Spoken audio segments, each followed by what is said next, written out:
up, everybody? Welcome back to My Twisted Life and TV. I'm Poetry. You are here for Queen Sugar. This is a recap on the run. This is actually take two. I recorded a video yesterday, and I was eating in the middle of the video, and some food fell out of my mouth. That was nasty. So I was like, I'm not going to put that video up. We're going to record this again. Hopefully I can remember what the heck I was talking about. This is not truly a recap, probably just hitting on some major points of the season. Let me tell y'all,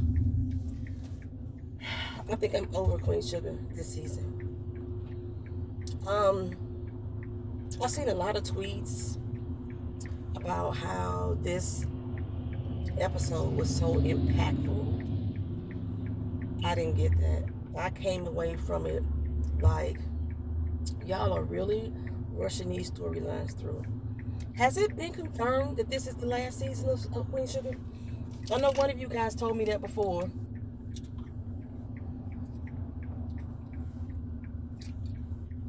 One of you guys told me that before. And I could neither confirm it anywhere. I still haven't confirmed it that season 6 is the last season.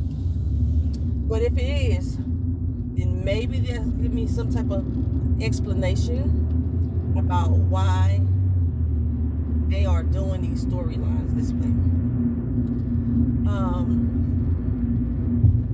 It's almost like they started a situation and then said, you know what, never mind, I don't want to write on that no more. And then they just decide to go on to something else. It's really, it's not making me stay connected to the show this season. And these are some fabulous actors and actresses. You know, the setting is beautiful. It's just,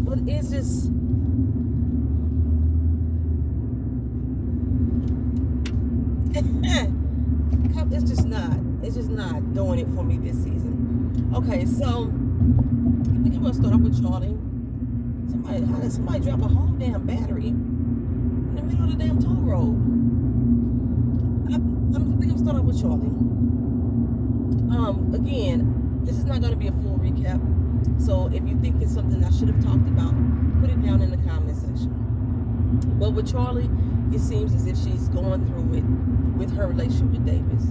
We are not actually seeing what's really happening between her and Davis unless we get lovey-dovey moments or lovey-dovey phone calls. But the actual relationship, how they are able to continuously build with one another, how Charlie is interacting with Tia, you know, how Micah is interacting with Tia, his sister. We're not seeing none of that development for this family dynamic. We're just supposed to believe that Charlie is so old in love and Davis is so old changed. However, the distance is tearing them apart. That's what they want us to believe. I want to say somebody in the comment section, if it wasn't somebody in the comment section, I must have been watching Miss Honey's recap and review. In all honesty, this season, Miss Honey is the only person whose recaps and reviews I have really kept up with. I always love Lynette and Stanley on Random TV Reviews, but for some reason I just haven't been back over to their channel this season. And it's probably due to the fact that I am not feeling this season as a whole. So yeah. And I kind of stick a lot with Miss Honey because she gives not just a recap, she does really good talking points. Actually, no, if you would Tracy Point too, I hit her up, like they give some really good talking points when it deals with this show. And not just on the, not saying everybody else doesn't, but it's more detailed for me. One of the things that they had mentioned, now I was saying, it wasn't in the comment section, it was Miss Honey, that had said, or had questioned, why is Charlie having such a hard time with handling, it might have been Tracy, but with handling this social media frenzy in regards to her and Davis. I mean, she was super stressed out last episode in regards to it. She didn't know her head from her tail. This was her job. That was what, she was a PR manager. She was a handler. She the one that covered up Davis's BS. You know, when things got tough, she was the one that stepped in and did what she needed to do. She's the one who decided to pay off the girl in the say certain words on YouTube, your video get kind of flagged sometimes. She's the one who set that up, who decided to pay off that girl. We keep forgetting that. We keep remembering that it was Davis who was involved in the situation, but Charlie helped him cover that up for as long as she could. So handling social media, it's like, really, girl, that's stressing you? Really? It didn't make sense. Well, what's going on now is, now that Davis has taken this job back out in LA, at the height of the moment that they decided that they're going to be together, finding quality time for each other seems to be an issue. Charlie wanted Davis to come back to New Orleans to come visit him, and he was like, he couldn't do it at this particular time because of the job. I'm thinking you couldn't do it at this time because of Tia. She'll never travel with you. Well, last we heard about Tia, her mama had died and you was the only family she had left. So who's keeping Tia every time you take off? She was only 12. It's only been a year. She's 13 now. Who's keeping this girl while you off gallivanting behind Charlie in Louisiana? So that's her biggest issue. And they're dealing with Davis. They can't find time for each other. Well, she gets called down to New Orleans by the party, and she thinks that she's been challenged, or she's being sat down. You know how they do in church? They sit you down when you do something wrong. She thinks she's being sat down in regards to all the media frenzy that's around her and Davis. It started off good. Everybody was doing their little black hearts for the black hearts of love. But now people with opposing views are coming out and making a stink about it. And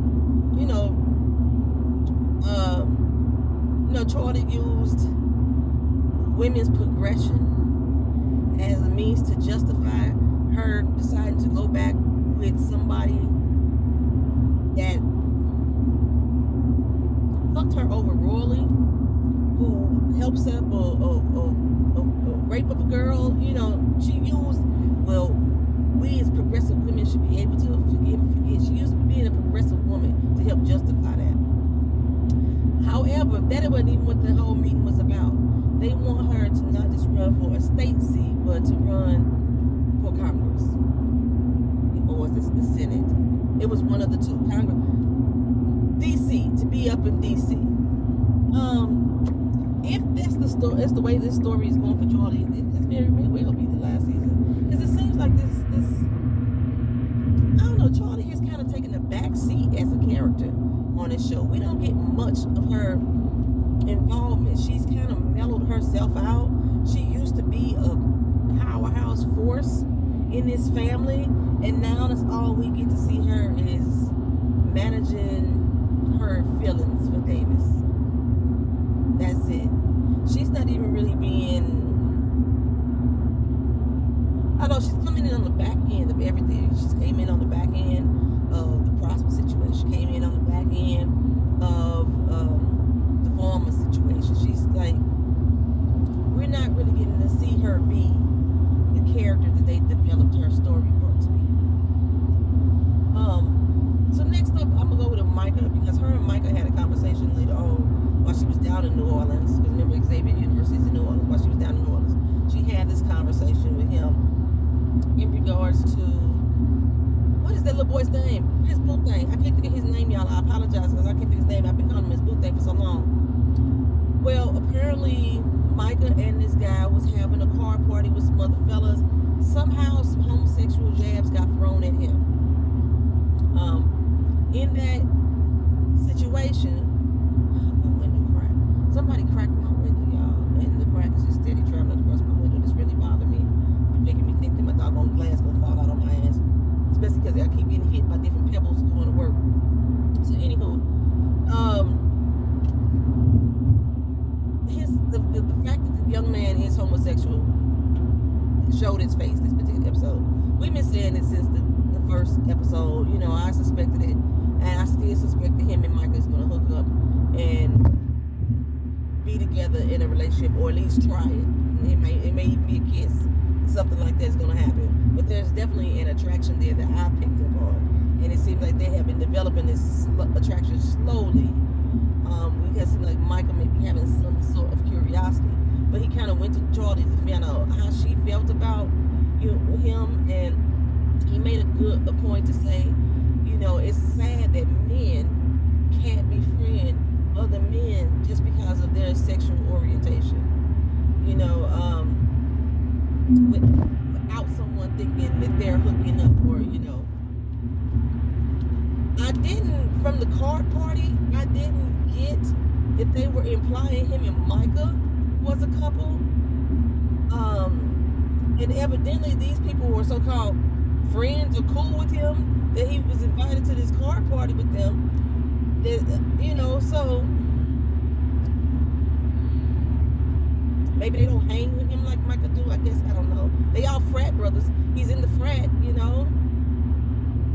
So I wasn't, but that's where Micah took that conversation with Charlie. So it kind of made me feel like he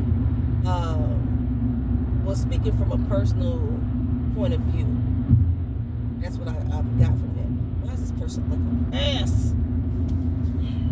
I'm gonna slow the fuck down. I cannot stand for a motherfucker to be on my ass when I'm driving. We're gonna do 40 the rest of the way. The minimum speed limit on the highway.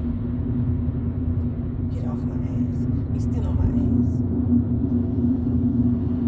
Funky bitch made dog. Okay, so anywho.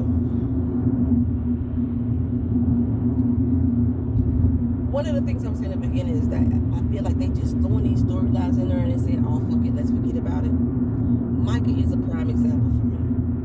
We started this season off opening up with him having a drinking problem, dealing with alcoholism, going around asking everybody for some brown yak, you know what I'm saying?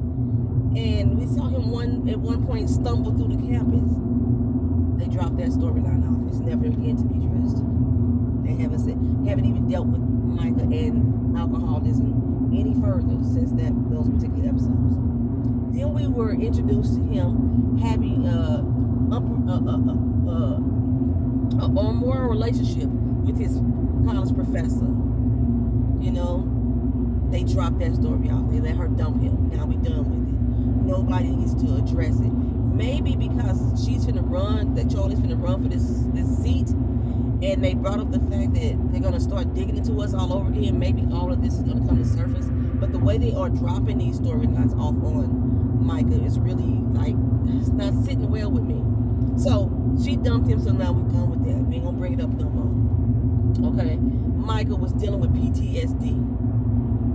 He's having all these terrors and panic attacks just from situations dealing with police officers, down to the fact that if a security guard passes him by, that he has a panic attack. We dropped that storyline off. Micah self-diagnosed himself, and now he all right. Okay, and now we're dealing with having a homosexual friend, and now that him and Charlie done had this talk about the fact that it's good that you can still be open and be friends with him and not show him who society really is, yada yada this, yada yada that. Done. We're gonna drop it off. Micah has become the trash can of this season. Every story that doesn't fit directly into the story is being thrown at him, and he has to take on those issues as a character that really don't get any resolution or development. They just be done and over with. Let's move on to the next person. So let's move on to the next person.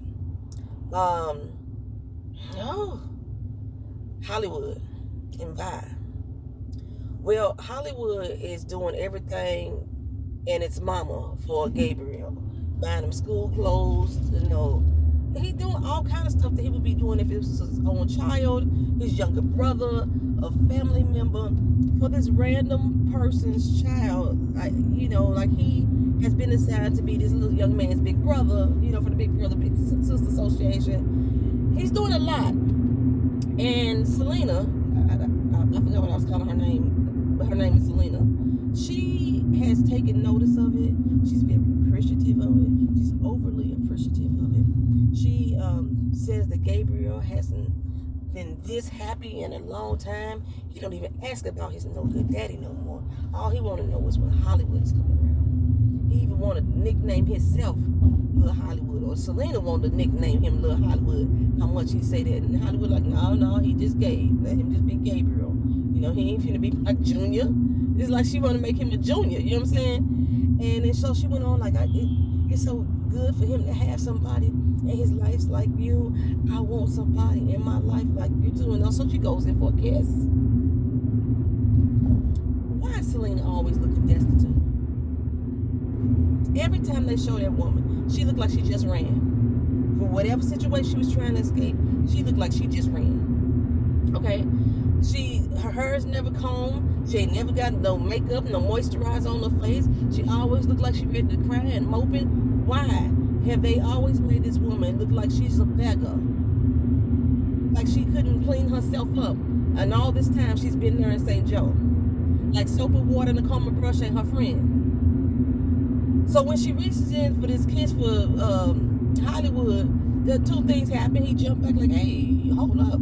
And her breath stink. I'm telling you, she looked like her fucking breath stink to me. That's what I'm just saying. They got her looking a mess. Paula J. White is not Paula J. White. Is she Paula J. Is she Paula J. White? Paula's a beautiful girl. Shit. So Hollywood, I like the fact that they didn't just make him say, whoa, you know, slow your roll. He actually told her, gave her a piece of his mind about her actions and how she disrespected him. And not only that, disrespecting Aunt Vi, the person who has been down there for her. He says the only one who's been there for her. I still have not got the understanding of how she ended up in Aunt Vi's care. One of you guys put in the comment section that probably the shelter gave her Aunt Vi's information. I just don't believe that. If she go into a shelter and the shelter gonna say, hey, call Aunt Vi up, she'll help you out. That's what the shelter is there for. When she supposedly ran, the way that Aunt Vi explained it, she ran to St. Joe. She didn't run to a shelter. St. Joe doesn't have the shelter. The shelter is outside of St. Joe. They've already discussed that on many occasions. So, yeah, I need an explanation of why the fuck Selena was there in the first place. How she got to that point. Well, Hollywood did go back to tell Aunt Vi what the hell happened. Aunt Vi got in her feelings. She's like, hold up, we're finna go roll up on this girl, right? So they went to go roll up on her. She gone. She 3 sheets to the wind. She done packed up her son, packed up her life, and she moved on. Houseway. What money? Did she have leftover money from Aunt Vi? Because I was paying for the doggone house. I know she was slipping a few bucks here and there. I don't understand why she probably couldn't get a job in some kind of form of fashion, work for a temp service or something in St. Joe or what have you. Aunt Vi was steady taking care of her like she was her child. That's what the fuck the shelter is for.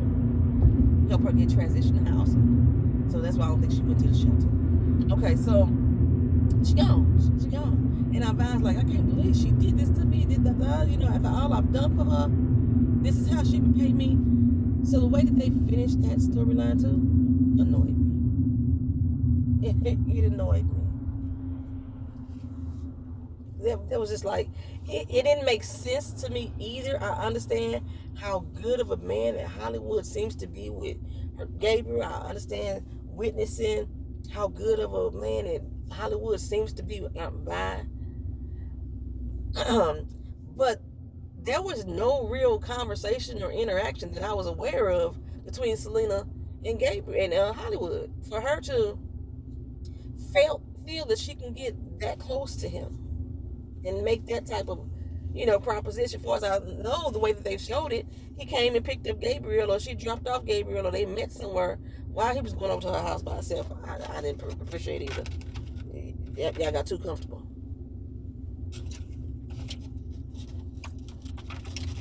Got some grapes. They're so good.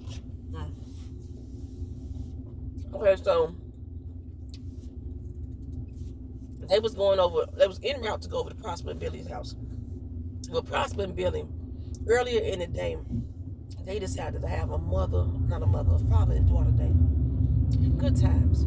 Good food. She went to go pick up his food from some place that he said he loved. I think it was the Fiona's place. you know, and it's supposed to be just the two of them, you know, a daddy-daughter thing. But Prosper decided to invite Vi over.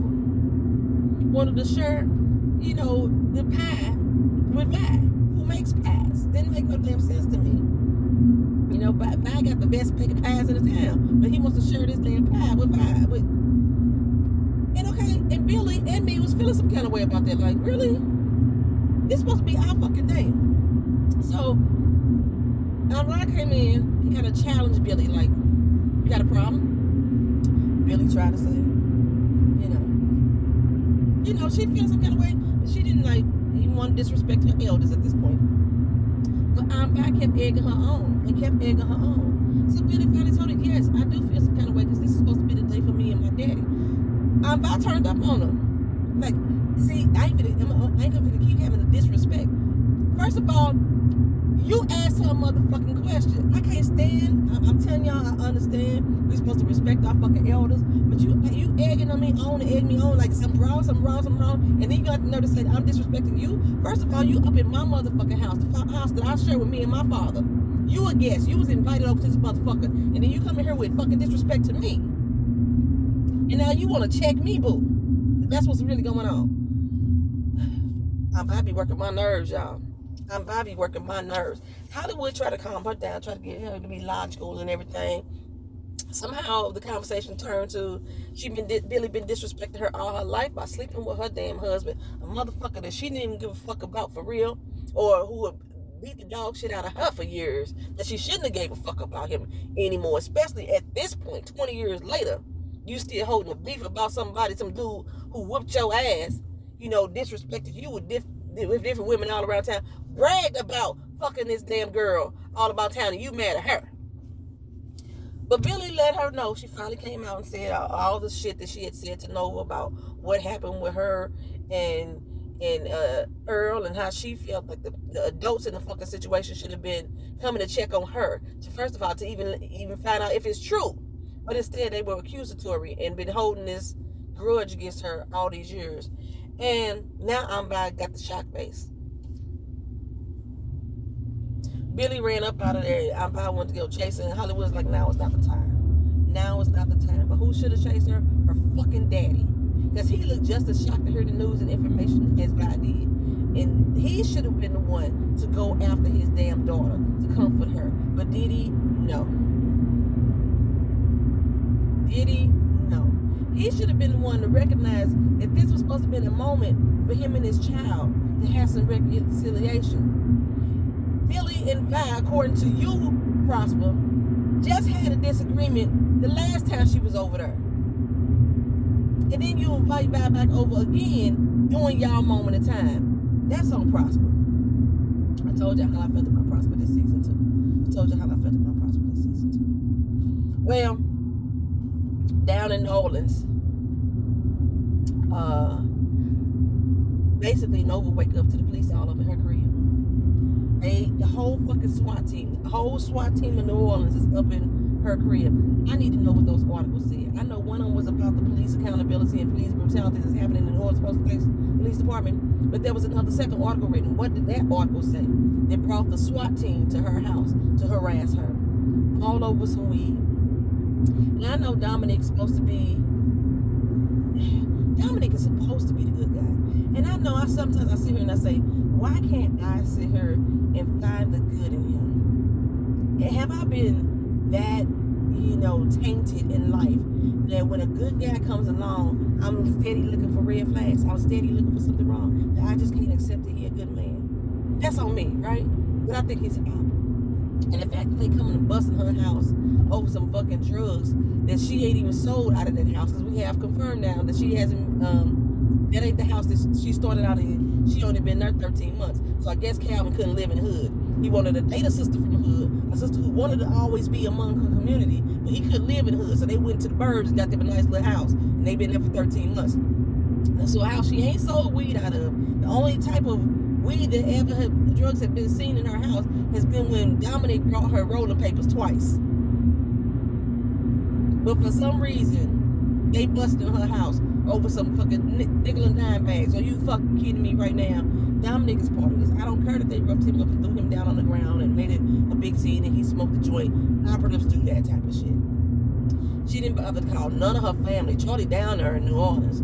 She called none of her family to help her out of this situation when she stepped out of the jail alone when she was finally set free. Which I don't even understand how she was set free. Because actually it was just harassment anyway. They really didn't have shit on her. And she had a prescription. She had her medicinals, whatever. Dominic was there waiting, being the rescue ranger for Nova. That's pretty much all that happened there.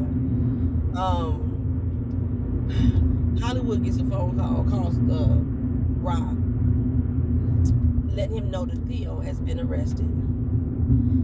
And so not only has Theo been arrested, Theo is basically snitched on Ralph Angel because now the police coming around the spot to find Ralph Angel. They didn't go to the farm, none of that shit. They went to the spot to talk to Hollywood about Ralph Angel. He ain't got no job there. He ain't got no job. So why would you go there? But they went there and asked him questions about Theo. Theo only been there one fucking time. But okay, we gonna keep moving. So Hollywood calls up Ralph Angel like, look here, I can cover for you if you tell me what's going on, but I'd be damned if I cover Theo because he done brought that shit up in my place. Okay, so Ralph Angel finally got to tell Darla what's going on. Darla was not mad enough for me. She was not mad enough for me. She called him a liar 3,000 ways, and he had nerve to raise his tone to her. I know. Calm the fuck down, motherfucker.